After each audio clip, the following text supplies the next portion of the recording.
Closing statement. Gentleman's recognized. And hopefully 5 minutes of questionings on top of that. I appreciate your generosity, Chairman, and thank you for our witnesses for being here today. Jurisdiction over the Office of Congressional Ethics is split among House Administration Committee, the Ethics Committee, and the Rules Committee. However, after nearly 2 decades of existence, the Office of Congressional Ethics has never testified before Congress. I'm glad to see that that's ended today. The Committee on House Administration continues our aggressive oversight agenda. I think the American people deserve to have confidence that Congress is accountable and that congressional entities are accountable to the American people.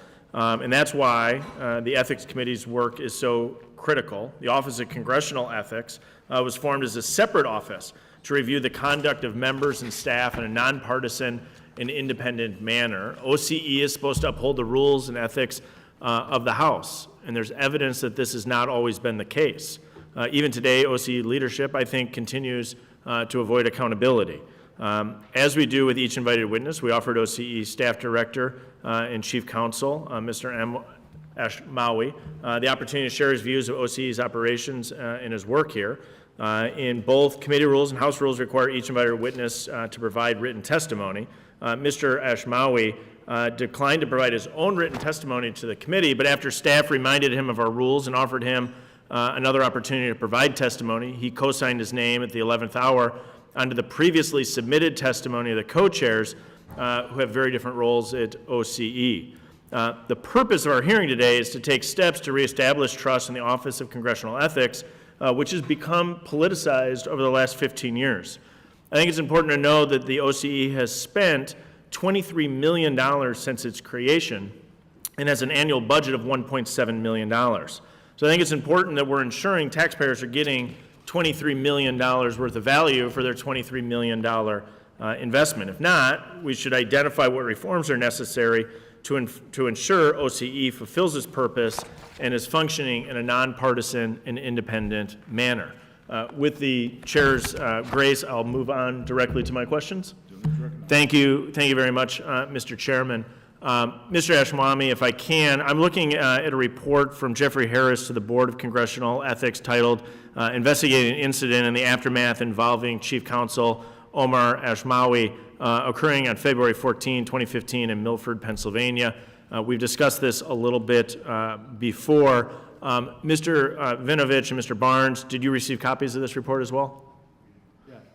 And Mr. Ashmawi, you did as well, correct? I've seen a copy, yes. In the February 2015, you were involved in the bar brawl in Pennsylvania that resulted in a lawsuit that was settled out of court, correct? Not exactly. Was there a lawsuit that was settled? There was an assault that occurred in a bar. I'm sorry, Congressman, you missed my previous answer. No, I was actually privy to it. I was able to watch while not being physically present in the room. But was there a lawsuit associated with that was settled out of court? I understand the conversation where the incident, and you referenced yourself as a victim. I'm just curious if there was a lawsuit that was settled out of court. There was a lawsuit in which I, the town, and the then chief of police was a party. Ultimately, it was settled. Did you personally have to pay restitution or damages as part of that settlement? The agreement, for what it's worth, Congressman, is confidential. I'm not permitted to give the details of it. Okay, so no answer related to that. But you did use your official email to correspond with Pennsylvania law enforcement and prosecutors, correct, as previously noted? And other individuals, yes. And so as we look at that, independent counsel found your actions were improper. Do you agree with the outside investigator that your emails could easily be viewed as intimidating? I certainly would not have said that at the time. I don't take any issue with the ultimate conclusion by the investigator. So not at the time, but looking back, you view that your emails could have been viewed as intimidating? I see that he came to that conclusion and take no issue with it. Okay. Mr. Vinovich, and then I'll come to you, Mr. Barnes, as well. Do you see using official resources in this manner could be viewed as intimidating, Mr. Vinovich?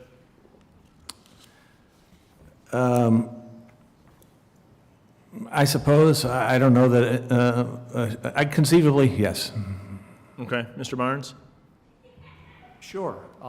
It could be seen to be that way. Okay. Mr. Ashmawi, in one of the emails you sent to the Pennsylvania Victim Witness Coordinator, you wrote that, quote, "There are a growing number of individuals in the Washington, D.C. community who've taken an interest in the matter," end quote. Who in D.C. Are you referring to in that statement? At the time, this issue was the topic of frequent conversation with the then co-chairs of the OCE, who were checking in periodically, both with regard to my health and the status of the investigation.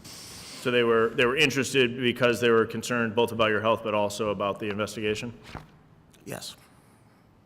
And were they interested in the investigation because these actions were unbecoming of the top ethics official in Congress? At the time that they were making inquiry, there was only the assault being investigated, and so, no, they were not. Very good. Continuing, you and Staff Director and Chief Counsel, you are the Staff Director and Chief Counsel for the Office of Congressional Ethics, and were found to have abused your position. Would you have kept an employee at OCE who was accused of intimidation while using official resources? Based on the same wording and ruling of Mr. Harris's report, I would be inclined to, if they had the same record that I had at the time, yes. So you believe you should have been able to keep your job? I'm very proud of the 14 years that I have served, and I have served both the office and this country honorably. Yes, Thank sir. you. Okay. Mr. Vinovich and then Mr. Barnes. HRS 5, which Congress adopted earlier this year, required the board to affirmatively vote to appoint and approve compensation of OCE staff. Mr.